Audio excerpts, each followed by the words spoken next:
grâce bon Dieu avec vous dans la journée ça. Moi bénissons le Seigneur qui permette que moi capable de procéder à enseignement ça jeudi et que ça capable au bénéfice de chaque monde qui va écouter enseignement ça à la gloire du Dieu Père, Fils et Saint-Esprit. Il est écrit dans l'évangile de Jean, Jean chapitre 3, versets 1 à 5. C'est concernant la nouvelle naissance, comment pour entrer dans le royaume bon Dieu. Mais il y eut un homme d'entre les pharisiens nommé Nicodème, un chef des Juifs, qui vint, lui, auprès de Jésus, de nuit, et lui dit, « Rabbi, nous savons que tu es un docteur venu de Dieu, car personne ne peut faire ces miracles que tu fais si Dieu n'est avec lui. » Jésus lui répondit, « en vérité, je te le dis, si un homme ne naît de nouveau, il ne peut voir le royaume de Dieu. » Nicodème lui dit, « Comment un homme peut-il naître quand il est vieux? Peut-il entrer dans le sein de sa mère et naître? » Jésus répondit, « en vérité, je te le dis, si un homme ne naît d'eau et d'esprit, il ne peut entrer dans le royaume de Dieu. » Écoutez, la première partie de la réponse de Jésus, c'est « il ne peut voir le royaume de Dieu » et maintenant, naître d'eau et d'esprit permet à Nicodème d'entrer dans le royaume de Dieu. Alors, pour bien dire, c'est un enseignement. Alors, m'a fait là parce que moi remarqué que il y a certaines confusions, il y a certaines difficultés avec le salut de Dieu, avec la conversion, avec la nouvelle naissance. Donc, moi dis, bon Dieu, merci d'être que moi capable de procéder à enseignement ça concernant la nouvelle naissance. Mais il y eut un homme d'entre les pharisiens, nommé Nicodème, un chef des Juifs. Pour bien comprendre l'enseignement ça qu'a fait là, il faut replacer dans le contexte du Moyen-Orient ancien.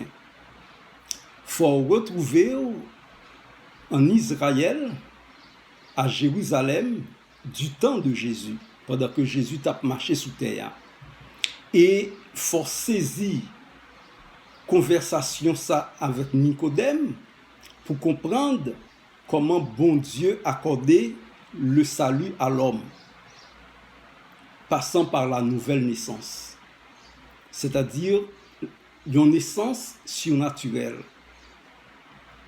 Donc, pour replacer dans un vrai contexte, dialogue de Nicodème avec Jésus, les questionnements de Nicodème et réponse que Jésus te baille à Nicodème, il y a deux choses pour comprendre. Parce que faut saisir, faut comprendre, faut assimiler que en Israël, du temps de Jésus, il y avait le monde culturel, le monde politique, le monde économique et le monde religieux. Donc, il y a deux mondes parmi le monde ça yo et je suis capable de dire etc. Mais il y a deux mondes parmi le monde ça yo, si vous voulez comprendre la relation Nicodème avec Jésus-Christ là, pendant qu'il t'a posé certaines questions, il faut comprendre le monde politique de l'époque où les Juifs yo, Israélites yo t'attendent un roi guerrier qui t'a pral retirer yo en bas joug romain. Deuxièmement, il faut comprendre le contexte religieux. C'était une très grande force en Israël. Il faut comprendre ça parce que selon le contexte religieux, il y a plusieurs sectes en Israël du temps de Jésus. Les Sadducéens, les Esséniens, et les Zélotes, les Scribes et puis les pharisiens. Et pour nous rester dans le contexte de pharisiens, ça, ou après, Bible a dit, mais il y eut un homme, pas n'importe quel homme. Comprenez bien ça. Pas n'importe quel homme, mais un homme d'entre eux, les pharisiens, nommé Nicodème. Donc, on n'a pas même besoin de poser question qui est Nicodème Théé. Nicodème, c'était un pharisien, un chef des Juifs. Ça, très important pour comprendre dans le contexte religieux ça. Et ou capable de poser cette question pour demander, mais qu'est-ce qu'un pharisien? Qui sont pharisiens théiers, qui ça caractérisé un pharisien dans le temps de Jésus? Hein? Eh bien, Nicodème, c'était un pharisien, mais pharisien, c'était une secte qui était plus rigide dans le temps de Jésus. Et pour être un vrai pharisien, ou du moins si un bon pharisien, ou tu es caractérisé par trois éléments principaux. Et c'était très important. Premièrement, le sabbat, respecter rigidement le sabbat de Dieu. Deuxièmement, le lavement des mains. Et troisièmement, le paiement de la dîme. Donc, si vous faites trois bagailles ça yo, ou respectez yo, ou sont pharisiens et ou tu es capable de vivre à la manière de Nicodème. Mais Nicodème, c'était un docteur de la loi, c'est-à-dire ils ont replacé dans le monde religieux de l'époque. Ok? Alors, lorsqu'on comprend ça, tout groupe qui était là, toute équipe qui était là, toute secte qui était là, ou est pharisien, vraiment, il y a trois éléments qui caractérisés, comme on dit, le sabbat, le lavement des mains, et puis le paiement de la dîme. Et c'est ça que fait jusqu'à présent, où il y a une question de dîme, mais c'était plus dans l'Ancien Testament, ça a plus force. Et Jésus vient paraître. Jésus renversé bagayo. Jésus chamboulé la tradition.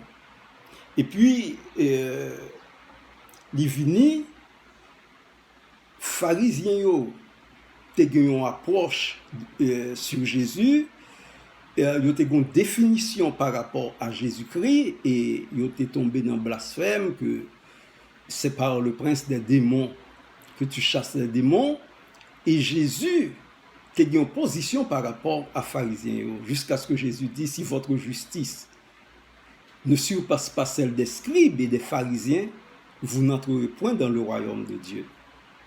Mais Nicodème lui-même, il vient rencontrer Jésus, parce que il voit que toute bagaille ça au fait là, il est impossible pour Jésus à chasser des démons, à faire des miracles aussi spectaculaires, aussi extraordinaires, et puis pour bon Dieu par avec. Et puis il vient, il dit, ok, n'a pas repris le texte là, mais il y a un homme d'entre les pharisiens nommé Nicodème, un chef des Juifs. Qu'est-ce qu'un chef des Juifs? Qui ça, chef de Juifs là, te représenté à l'époque? C'était un qui a un paquet de pouvoir religieux. C'est-à-dire, au palais, c'est ça. Ils mettent dehors dans la synagogue là, dehors. Elles sont bonnes, mais justice, yo, Jésus dit, si vous pas dépasser justice ça, ou pas entrer dans le royaume bon Dieu. Nicodème vini, qui vint lui auprès de Jésus. Hein? Il n'y a pas de joindre disciple Jésus, ni foulant, qui vint lui auprès de Jésus quand de nuit. L'air dit de nuit, c'est-à-dire il était capable la journée tout. Mais la Bible a dit de nuit. Nous respectons le principe textuel ça, qui dit nous c'est de nuit. Alors, mais grec là même, l'idou Nicodème vient rencontrer Jésus 4 idians, c'est-à-dire en privé. Il n'a pas de rencontrer devant un foulant, il n'a pas de rencontrer devant un disciple, en privé. Et il lui dit, Rabbi, nous savons que tu es un docteur venu de Dieu. Nicodème va poser Jésus question pour lui dire, est-ce que tu es un docteur venu de Dieu? Non, nous savons que tu es un docteur venu de Dieu, car personne ne peut faire ces miracles que tu fais si Dieu n'est avec lui. Donc, Nicodème qui est localisé Jésus, dit qu'il dit Jésus, bon, que nous avons tout pouvoir, ou venu de Dieu, tu es le Fils de Dieu, mais en privé. Il n'a pas qu'à dire ça devant nous parce que c'est un chef religieux de l'époque. Ok? Alors, on parle nous de pharisiens. Qu'est-ce que pharisien? Qui est Nicodème? Qui ça Jésus était représenté aux yeux des pharisiens, qui ça pharisiens était représenté aux yeux de Jésus, c'était des hypocrites, et jusque Jésus était traité de tombeau blanchi. Alors, Nicodème, mais auprès de Jésus, Jésus pas traité d'hypocrite. Au contraire, Jésus répond à la question là. Il dit, il n'a pas posé une question. Il dit, personne ne peut faire ces miracles que tu fais si Dieu n'est avec lui. Il faut une confirmation, une affirmation. C'est-à-dire que il dit, Jésus, exactement, c'est un envoyé de Dieu. Bon Dieu avec, le Père avec. Mais toute différence là, on retrouve dans la réponse de Jésus. Qui ça Jésus pour répondre à Nicodème? Jésus lui répondit, en vérité, si un homme ne naît de nouveau, il ne peut voir le royaume de Dieu. Il n'y a pas qu'à entrer dans le royaume ça. Royaume ça qui vient pour venir vraiment solide, vraiment durable, réel, parce que nous sommes présentement dans le royaume de Dieu, nous dans le royaume de Dieu, mais pas totalement, pas globalement. Nous pourrons entrer dans le royaume de Dieu de manière globale et finale à la venue de Jésus. Donc, on connaît Jésus qui est pour retourner, et après 7 ans qu'il finit enlever l'église, il a pour retourner sur le mont des Oliviers. Donc, il y a un pile bagaille que nous sommes capables d'expliquer par rapport au mont des Oliviers, mais je dis à nous pas entrer dans ça. Alors, Jésus dit, si on n'est pas né de nouveau, c'est-à-dire, sous rester dans la naissance naturelle, et c'est ça Nicodème dit, Jésus, comment un homme peut-il naître de nouveau, et comment un homme peut-il naître quand il est vieux? Peut-il entrer dans le sein de sa mère et naître? Donc, sous pas sortir dans la naissance naturelle, en Adam, côté que, ou gon nature pécheresse nan ou, pour renaître, c'est-à-dire passer par la naissance surnaturelle, par une nouvelle naissance.